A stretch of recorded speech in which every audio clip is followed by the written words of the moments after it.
नमस्कार, मी प्रीती आणि स्वागत आहे आपले आजच्या एका नवीन व्हिडिओमध्ये। तर आपण सर्वांना माहितीच आहे 3 नोव्हेंबर रोजी श्री गुरु गोरक्षनाथ यांचा प्रकट दिन आहे आणि त्यानिमित्त आजचा हा खास व्हिडिओ।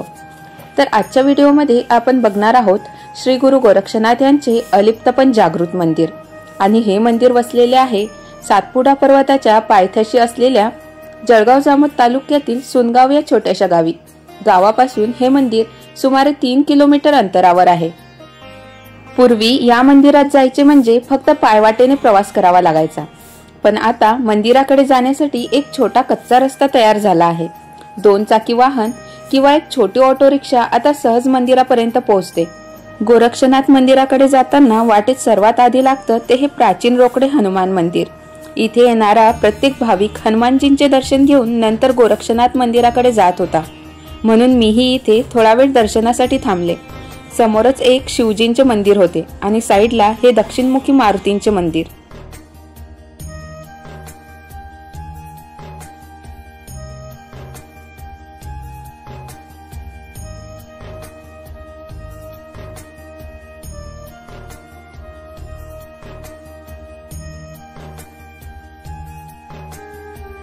या मंदिराच्या गाभाऱ्यात विदर्भाचे संतश्रेष्ठ श्री गजानन महाराजांचे हे मंदिर आहे।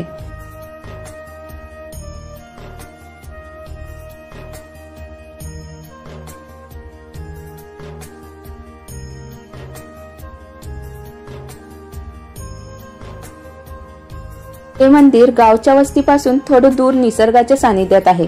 इथे फारशा सुख सुविधा नाहीत, पण मनाला एक वेगळी शांतता इथे मिळते। थंड वारा, आजूबाजूची हिरवळ आणि एक निर्मळ प्रसन्नता। हनुमानजी व संतश्रेष्ठ श्री गजानन महाराजांचे दर्शन घेऊन नदीतून जाणारा रस्ता पार करत मी माझ्या पुढच्या प्रवासाला निघाले। पावसाळ्यात या नदीला पाणी आलं की हा रस्ता काही काळ बंद असतो। रिक्षाच्या मागच्या सीटवर बसून निसर्ग बघण्यात एक वेगळीच मजा होती। रस्त्याच्या दोन्ही बाजूला भरपूर सीताफळांची झाडे होती आणि त्या झाडांवर भरभरून सीताफळे लागली होती। नाथ संप्रदायाची परंपरा ही भारतातील सर्वात प्राचीन आणि गूढ साधना परंपरांपैकी एक मानली जाते। ही परंपरा गुरु मच्छिंद्रनाथ आणि त्यांचे शिष्य गुरु गोरक्षनाथ महाराज यांच्या काळापासून अखंड चालत आली आहे। मच्छिंद्रनाथ महाराज हे नाथ संप्रदायाचे आद्य गुरु मानले जातात। त्यांनी धर्मप्रसारासाठी भारतभर भ्रमण केले।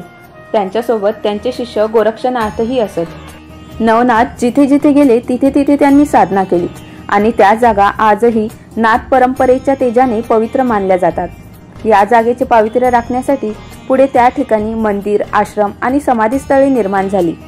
असे म्हटले जाते की श्री गुरु गोरक्षनाथ यांनी या ठिकाणी काही काळ वास्तव्य केले आणि पुढे या पवित्र ठिकाणी त्यांचे हे मंदिर उभारण्यात आले।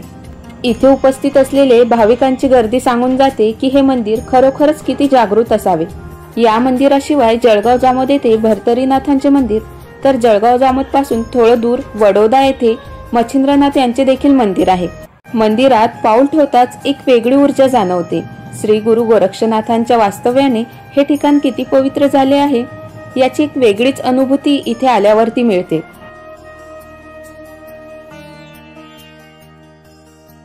श्री गुरु गोरक्षनाथ महाराजांचे दर्शन घेतल्यावर मी मंदिराच्या आजूबाजूच्या परिसरात फिरले।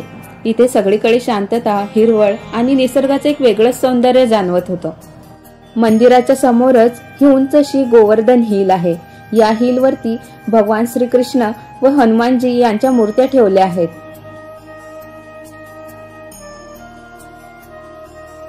गोवर्धन हिलच्या बाजूलाच एक टेकडी आहे ज्याचा आकार ओम सारखा आहे, म्हणूनच या टेकडीला ओमची टेकडी किंवा ओम बेंडी असे म्हटले जाते।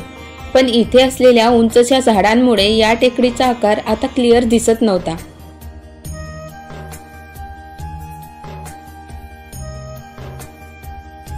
मंदिराच्या सभोवतालच्या परिसरात भरपूर सीताफळांची झाडे आहेत।